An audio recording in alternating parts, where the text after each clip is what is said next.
Welcome to the tip channel. That is perfection.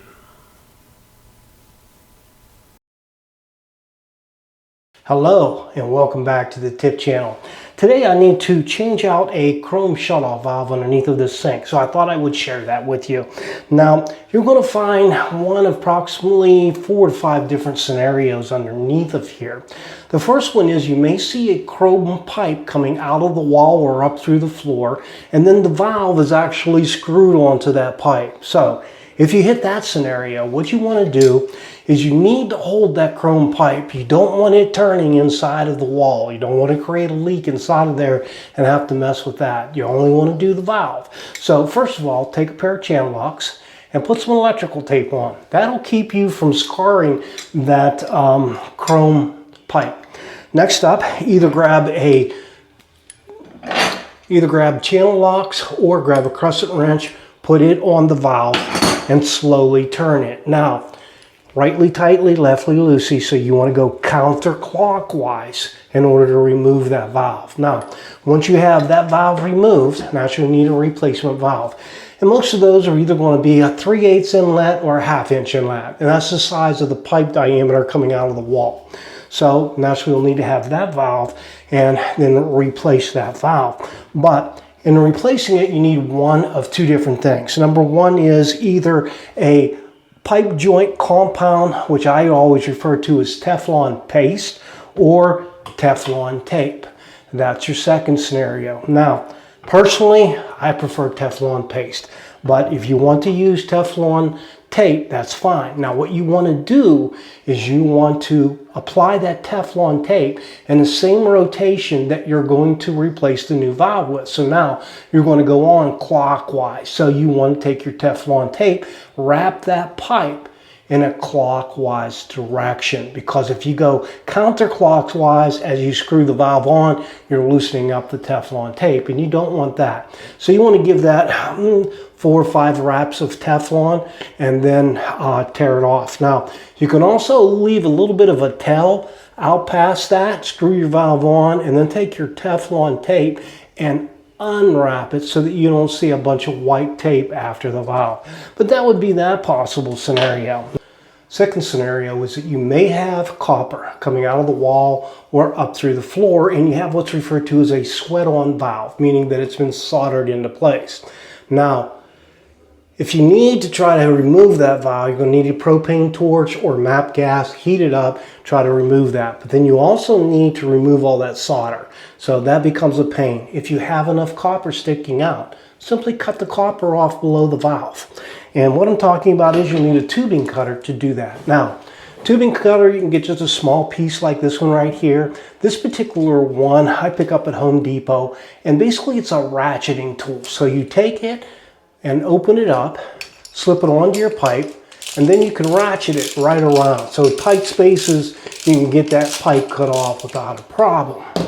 Okay, once you have the pipe cut off, if you got a drip of solder or something that needs to come off, check out my video changing, and that's Maximilian, by the way.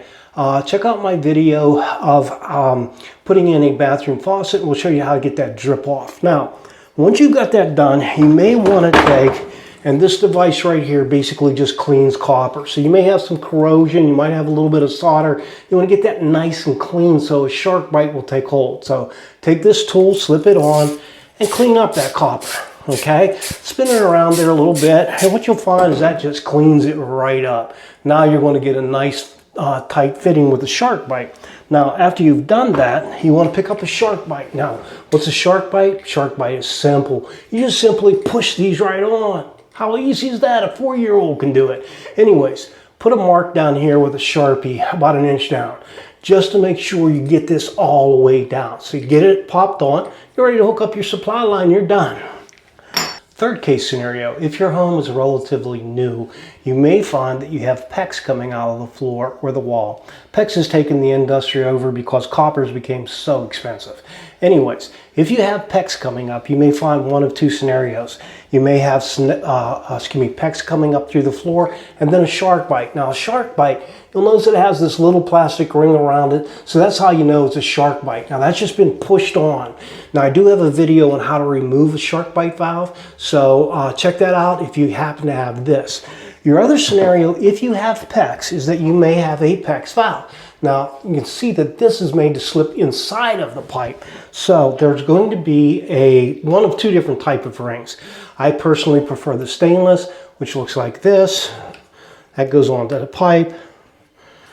And this is what you're going to see. So you've got this stainless steel fitting, and then you've got this valve. Now, if you have enough room, just simply cut the PEX off. So in other words, take your PEX cutting tool.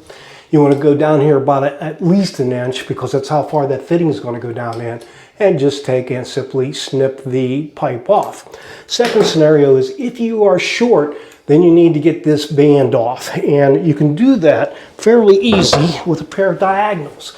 What I'm talking about, you take the diagonals, put it on here, pinch it, twist it a few times, and it'll snap off. Then wiggle the valve out until you get it off, pop the new one in. And you can do one of two things when you go back new. You can use one of these, or you can pop on a shark bite. So naturally, a shark bite doesn't require a lot of tools. It will be a little more expensive than the PEX. Now, this valve that we're looking at here is what's referred to as a shark bite, meaning that's just a push-on fitting. So we want to remove that. And how do we remove this valve? And first of all, you're going to need one of these PEX tools. And they slip right around the pipe.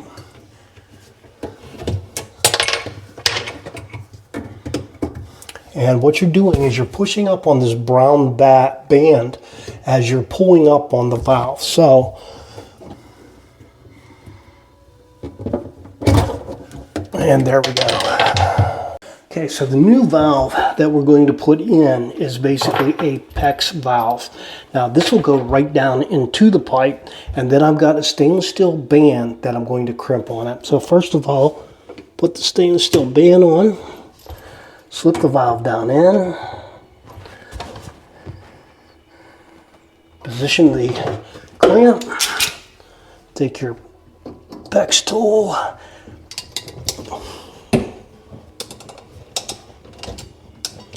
and crimp that. There you go. Now, you want to see something that's really weird? Now you can take this valve and spin it around, and it doesn't leak. Isn't that crazy?